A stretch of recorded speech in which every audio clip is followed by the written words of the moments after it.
Canine German Shepherds found a forest ranger chained to a tree. What they did next will make you cry. A highly trained team of canine German Shepherds was on a routine exercise in the snowy mountains when something unimaginable happened. Their handler, distracted for just a moment, lost sight of them.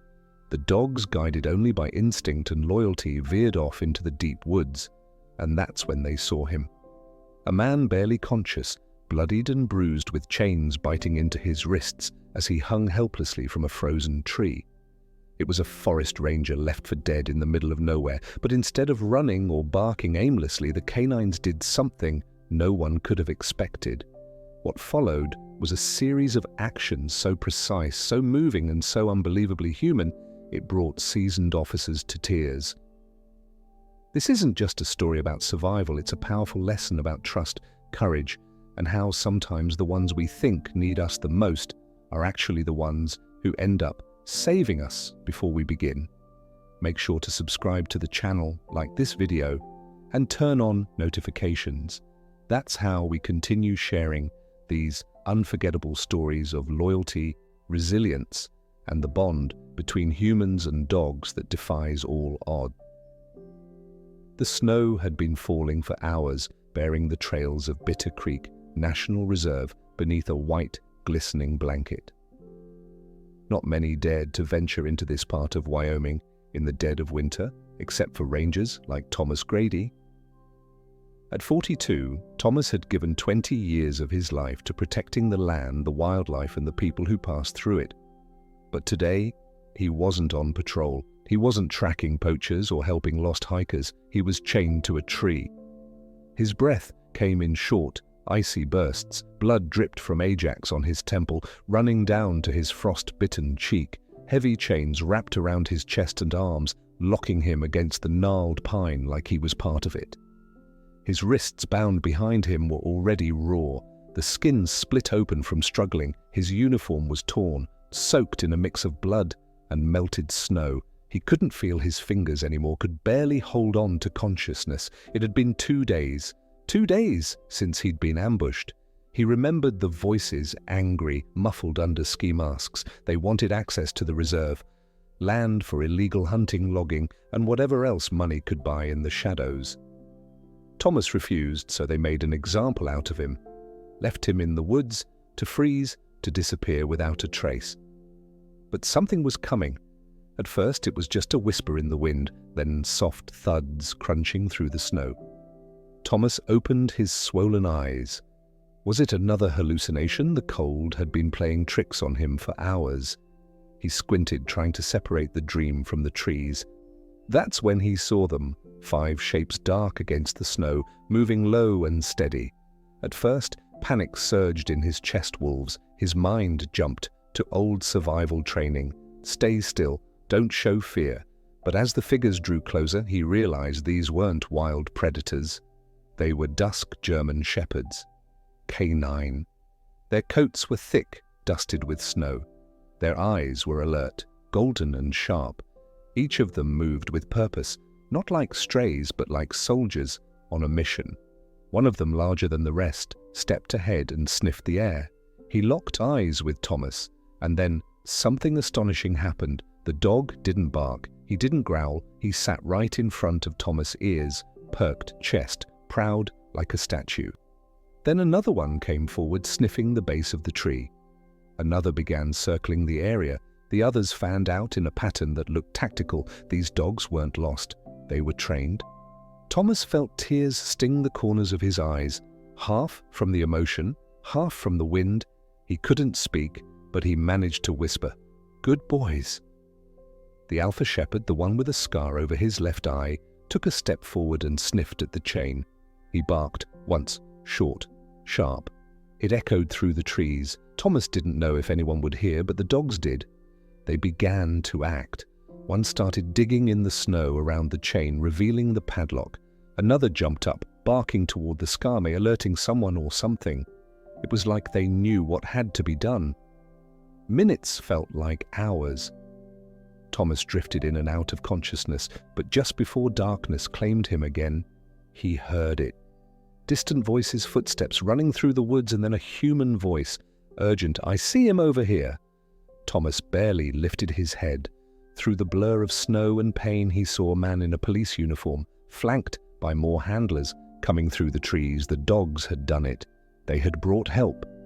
But as Thomas's vision began to fade, he caught one last glimpse. The alpha canine standing just a few feet away, staring at him. Not with curiosity, not with confusion, with understanding. And then Thomas passed out. Thomas awoke to the sharp scent of antiseptic and the low beeping of a heart monitor. His body ached in 1,000 places, like someone had driven nails into every bone and nerve. He blinked slowly, the harsh fluorescent light of the ranger station's infirmary stinging his eyes. It was warm here too. Warm. After days in the freezing wilderness, his skin seemed camoose by the heat. A nurse appeared beside him. "You're safe now," she said gently. "You're lucky they found you in time." Thomas tried to speak, but his voice came out as a rasp. "The dogs, where are the dogs?" she smiled. "They're outside." "The K9 unit that found you. They've been waiting, especially one of them, the big one with the scar." Thomas let his head fall back on the pillow. It hadn't been a dream. The Kinies were real. Later that day, Sheriff Dalton came in his face, a mix of relief and restrained anger. Dalton was a rugged man in his 50s, built like an oak tree and just as unmovable. "Grady," he said gruffly, pulling a chair close, "you've got one hell of a story to tell." Thomas nodded slowly. "How did they find me?" Dalton leaned back, arms crossed. "Our K9 team was running a winter training circuit out in the eastern woods. They got separated from their handler after a sudden whiteout. We thought they were lost until they returned on their own, but not to the checkpoint. They came back to the main station barking like mole covered in snow. One of the handlers, Rachel Vance, knew something was wrong. She trusted them, loaded up the ATV, and followed them. They led her straight to you." Thomas closed his eyes, his chest tightening. "They saved my life," Dalton nodded. "Yeah, but here's where it gets strange." He pulled a folder from under his arm and opened it. Inside was a map of the forest with hand-drawn notes. "You were chained to a tree in a sector that hasn't been patrolled in over 5 years. No active trails, no campsites, no fire roads. Whoever did this to you knew exactly where to dump someone they didn't want found."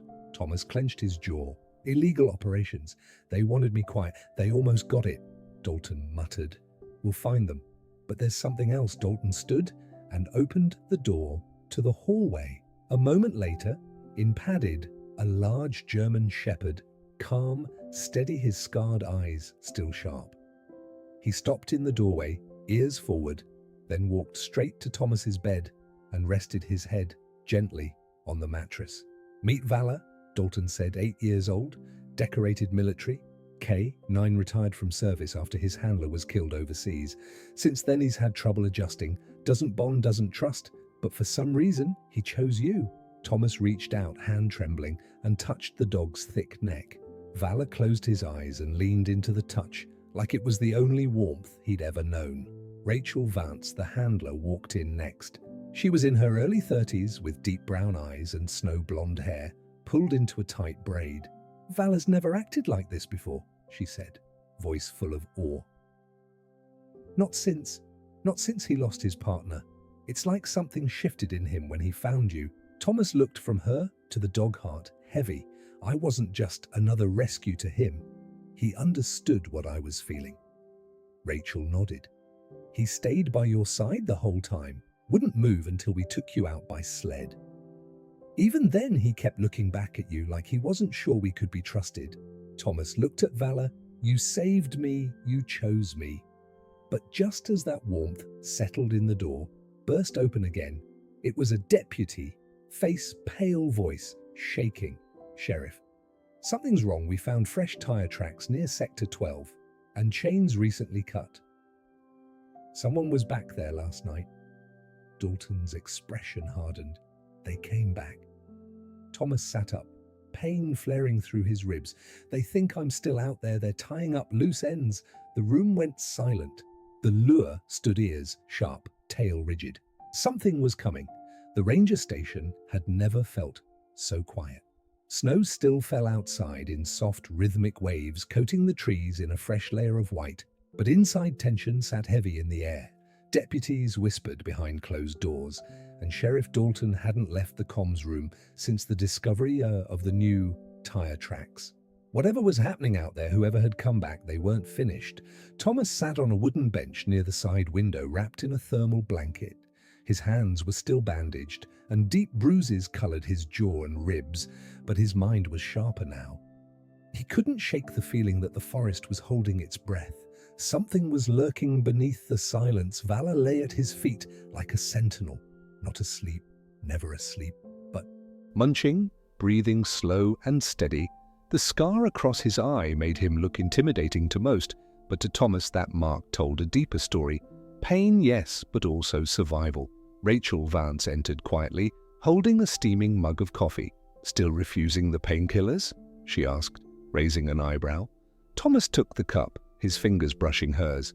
"They make my head foggy. I can't afford that right now." She sat beside him, keeping her voice low. "We're bringing in federal investigators. This case goes beyond poaching, too coordinated, too clean. Someone had MAPS gear and the nerve to leave a man for dead." Thomas looked down at Valor, and someone made a mistake. Rachel followed his gaze. "Valor, he wasn't supposed to be there. None of them were, but they found me. They weren't lost. They were sent." Rachel looked confused. "No one sent them." Thomas leaned forward slightly.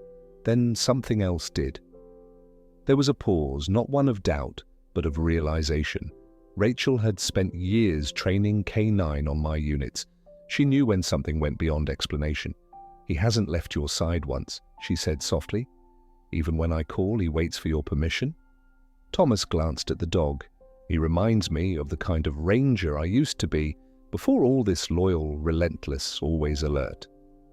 Rachel hesitated, then asked, Do you think he could work with you?" Thomas blinked. "What do you mean he's retired from the force? Technically too much trauma," they said, "but Valor's never connected with anyone like this. If you wanted to keep him, you'd both need to build the partnership, but I think he's already chosen." Thomas didn't answer at first. His eyes stayed locked on the dog, who met his gaze without blinking. There was something unsaid between them, something deeper than language. Then Thomas whispered, "If he's willing, I won't let him go." Just then a sudden bark shattered the stillness. It was short, controlled from Valor. He stood up fast, muscles tense, ears back nose high. Rachel jumped to her feet. "What is it, boy?" Another bark this time, louder, urgent. Then came a noise, faint metal on metal from the back of the building. Thomas stood, ignoring the pain, screaming through his legs. "That was the garage door," he said, grabbing the radio from the bench. Before he could key it, the power went out. Everything plunged into darkness. Rachel pulled her flashlight, its beam cutting through the room in a shaky cone. "Stay here," she said. "I'll check it out." But Valor growled a low, guttural sound. He moved to block the door. Rachel froze. Thomas's voice was calm. "He doesn't want you to go alone."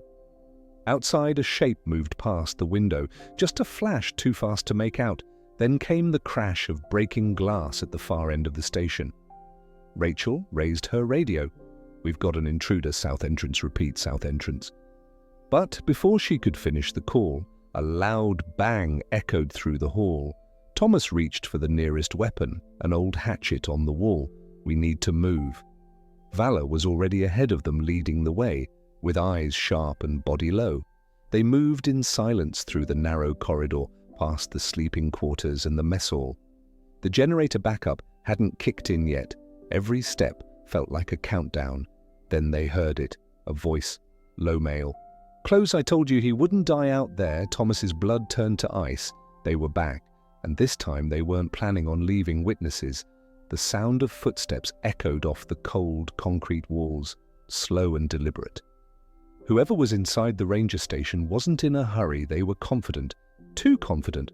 Thomas's grip on the hatchet tightened. Every muscle in his battered body ached, but adrenaline overpowered the pain. At his side, Valor moved like a shadow, body low every step, silent and deliberate. Rachel brought up the rear, her flashlight beam cutting through the black hallway in short, controlled bursts. Her sidearm was drawn now. They reached the supply room, first empty, then the south hallway quiet, and then came the unmistakable sound of breathing. Not theirs, from behind the door to the generator room. Thomas raised a hand to signal silence. Vala's ears twitched, his body stiffened. He was locked in. Thomas leaned close to Rachel and whispered, "We opened that door. We don't know what's waiting." "You ready?" Rachel nodded, once her finger tightening on the trigger. Thomas took a deep breath and kicked the door open. Nothing. The generator room was empty. At least it looked that way. The light from Rachel's flashlight swept across the space, revealing tools, a broken chair, and overturned oil can, and then a glint of steel. "Back!" Rachel shouted just as the man lunged from behind the generator, swinging a crowbar. Thomas ducked just in time, the metal cutting through the air where his head had been. Vala didn't wait. He launched forward with terrifying precision, jaws clamping down on the attacker's arm, forcing the crowbar to fall with a clatter. The man screamed in rage, not fear. "Stupid dog." But Vala wasn't letting go. Thomas grabbed the man's other arm and slammed him against the wall, pinning him down. "You were supposed to kill me and walk away, huh?" he growled. The intruder struggled, but with Thomas's weight and Vala's bite holding him, he had no chance. Rachel quickly cuffed the man, reading him his rights with a steady voice, but as the man spat blood onto the floor, he grinned. "You think I'm the only one?" Thomas froze. "Check the perimeter," Rachel barked. Now they left the man restrained and rushed back into the hallway. Outside the window, flashlights danced in the distance.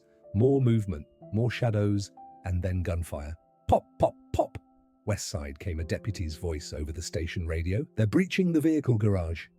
Thomas turned to Rachel. "They're not here for me anymore. They're here to erase everything," Vala barked, once C sharp and urgent, and sprinted toward the main entrance. Thomas followed without hesitation. Through the side window, he could see two masked figures breaking into the garage, weapons drawn. One of the snowmobiles was already hot-wired and humming. "They're planning to escape through the North Ridge," Rachel said. "If they get into those woods, we'll never find them." Thomas looked at Velour. "Can you stop them?" As if answering, Vala took off through the emergency exit. His paws barely touched the ground as he vanished into the snowy darkness. Thomas and Rachel scrambled behind him, snow crunching underfoot as the wind howled through the trees. In the clearing, beyond the garage, headlights flashed. One of the intruders had climbed onto the snowmobile, revving it wildly, but just as he turned to speed off, Vala collided with him. Mid-chest, the man screamed as he was thrown from the vehicle, landing in a snowdrift. The second figure raised a weapon, but Thomas was faster. He hurled the hatchet, and the handle struck the gunman's end, sending the weapon flying. Rachel tackled him. Moments later, the fight ended as quickly as it had begun. Deputies arrived seconds later, cuffing the remaining intruders and securing the scene. Thomas stood in the snow, chest heaving. His clothes were soaked, his body shaking. And then he saw Vala. The dog limped toward him. A bullet grazed just above his leg, but still proud. Still standing, Thomas dropped to his knees in the snow and opened his arms. Vala walked straight into him and rested his head on Thomas's chest. "You saved us again," Thomas whispered, holding him close. "You saved everyone." But even as the moment settled, Thomas felt something deeper shift inside him. This wasn't just about rescue anymore, this was about purpose. The ranger station was once again secure, but the air inside had shifted. Deputies moved cautiously, speaking in hushed tones. The prisoners had been separated and taken into custody, and Vala had been treated for his wound, a clean graze that hadn't pierced muscle, but still earned him a bandaged leg and a hero's rest. Thomas sat beside him on the floor of the medical bay, his hand gently resting on the dog's chest. Vala's breathing was calm, rhythmic, his eyes watching the door, like he expected more danger. Thomas didn't feel safe. Not yet. Rachel entered quietly, holding a file thick with incident reports. "They're refusing to talk," she said, her voice low. "All three of them. No names, no prints in the system, no ID." Thomas frowned. "That doesn't make sense. They knew the terrain, our patrol schedules, even the generator's location." Rachel hesitated, then handed him a smaller folder. "That's why I pulled this from the logs. Look at the date." Thomas opened it. His eyes narrowed. 4 weeks ago, a civilian contractor had been granted short-term access to the north side of the reserve. Name, Jack Melton. Purpose, equipment maintenance for the wildlife cameras. Only problem was Thomas had never approved it, and the signature on the form wasn't his. He looked up at Rachel. Someone forged this, Rachel nodded. And not just someone with internal clearance. Thomas's jaw clenched. "You're saying this came from inside?" Rachel didn't answer. She didn't have to. That night, after the station had quieted, Thomas stepped outside for air. Snow still fell lightly, blanketing the world in a deceptive calm. Valor limped beside him, tail swaying softly, nose twitching as he scanned the horizon. And then they saw him, Sheriff Dalton, standing near the north perimeter, alone facing the woods. Thomas paused. "That's strange." Dalton turned at the sound of footsteps and gave a forced smile. "Couldn't sleep either." "Something like that," Thomas replied, eyes narrowing. Dalton motioned toward the trees. "Funny, isn't it, after all these years out here, and the biggest threat was never the animals?" Thomas didn't respond. Dalton sighed and stepped closer. "They were just trying to make a deal. I didn't know they'd take it that far. Chain you up like that, that wasn't part of the plan." Thomas froze. The words sank in slowly like poison. "You," he whispered. "It was you." Dalton's face twisted, not with guilt, but with exhaustion. "You were in the way. You kept blocking permits, digging into reports that were meant to be buried. They offered money just to look the other way. That's all it was supposed to be." Thomas's fists clenched. "You left me there to die." Dalton nodded coldly. "I didn't think you'd survive. No one could have, not in that storm." Then he glanced at Valor. "But I didn't count on him." Valor let out a low growl. Body rigid, Dalton took a slow step back. "Look, you walk away from this. I can make sure no more trouble comes to your door. You and that dog get a medal, retire early, and no one ever knows." But Thomas was already shaking his head. "You think I'm going to stay quiet after everything?" Dalton's hand moved to his belt. Slowly. Too slowly, Valor lunged before he could draw. The sheriff hit the ground with a grunt, pinned by 100 pounds of trained force. But this time Thomas didn't stop the dog. He stepped forward and looked Dalton in the eyes. "You betrayed your oath. You betrayed me." By the time Rachel and the deputies arrived, the truth was already unraveling. Thomas handed over the forged documents. Rachel reviewed the station logs, and Valor, still at Thomas's side, watched every move. The man who had led them for over a decade was arrested in silence, but even as the doors closed behind Dalton, Thomas knew the damage ran deeper than betrayal. He turned to Rachel. "Everything he touched is compromised, every permit, every report. We have to start over." Rachel nodded. "Then we do together." Thomas looked down at Valor, and not without him. But something inside Valor had changed. That night he paced the station walls restlessly. His instincts were sharp, his ears always alert. Thomas sat beside him as the fire crackled in the background. "You knew before any of us. You felt it." Valor didn't, but his eyes never left the shadows outside. Something told Thomas this wasn't over. The following days were heavy with silence and snowfall. Investigators arrived from the state capital. They combed through every corner of the ranger station, digging up permits, digging up history, and digging up the lies Dalton had buried for years. The truth came out in fragments: a network of illegal land sales, forged access for criminal groups and rangers who had quietly been pushed out or silenced. Thomas gave statement after statement, his voice steady but his eyes tired. The betrayal still throbbed in the back of his mind like an old wound. He had trusted Dalton for years. They'd worked side by side, built cabins together, fought fires together, and yet the man who once handed him his badge had left him to die chained like an animal. But Valor never left his side, not once. He followed Thomas through every interview, every briefing, every silent midnight walk through the snow. Deputies no longer saw him as just a canine. They began treating him like a soldier, a brother, something between man and myth. On the third night after Dalton's arrest, Thomas stood by the fenced perimeter of the station grounds. The sky above was clear for once, the stars glittering coldly over the treetops. His breath came out in slow clouds. Rachel approached quietly. "They're offering you a transfer," she said, "back to Helena Full Benefits Counseling desk job." Thomas didn't answer at first. He looked down at Vala, who lay at his feet, tail wagging once when their eyes met. "Do I look like someone who belongs behind a desk?" he said. Finally, Rachel gave a tired smile. "Didn't think so." He glanced over at her. "They're not going to stop, are they?" Rachel's smile faded. "No, there's too much money buried in these trees, too many names we haven't uncovered yet, and too many of them still out there." Thomas nodded slowly. "Then I stay." Rachel handed him an envelope. "Thought you'd say that this is your official transfer into the K9 division. If you want it, Vala's been cleared for reactivation under your command." Thomas opened the envelope with quiet hands. Inside was a crisp file. His name, Vala's name, a unit, designation, Ranger, Tactical, K9, Unit Echo. "You really think I'm qualified?" he asked. Rachel looked between him and the dog. "I think you already are." Thomas knelt beside Vala and ran a hand down his thick fur. "What do you say, partner?" Vala barked softly, a low, confident sound, a sound that said yes. But as the days passed, the peace felt thinner. That sense of being watched returned.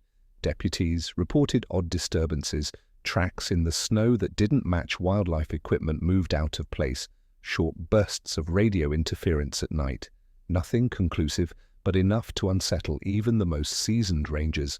Then late one evening, Thomas was reviewing reports alone in the communications cabin when the security monitor blinked out static, then black. He tried to reconnect the feed, but something jammed the signal. That's when Vala stood ears up, muscles tense. A second later, the emergency lights outside flickered on. Thomas stepped out into the cold flashlight. In one hand, service weapon on his hip, Vala trotted ahead, tail low, nose to the wind. They reached the edge of the station's fence. Nothing, snow trees, silence, but then a sound. A soft clink changed the same metallic rattle that haunted Thomas in his sleep. He turned to his right just as a figure darted behind a tree. "Hey!" Thomas shouted. "Show yourself!" No response, just the whisper of wind and snow. Vala growled low and protective, and then just before the figure vanished completely into the dark, a glint of silver caught the moonlight. A badge. Thomas's blood ran cold. It wasn't over. Someone from inside, someone else was still out there watching. Thomas barely slept that night. The image of the mysterious badge flashing in the moonlight haunted him. He knew what it meant. Dalton wasn't acting alone. Someone else in uniform, someone with clearance and access, was still working from the inside. By sunrise, the snow had stopped falling, leaving the forest eerily quiet under a pale winter sky. Rachel assembled a small response team, but the tracks left by the intruder had been expertly covered. Whoever had come near the station had done so with military precision. Still, Thomas couldn't shake the weight in his chest.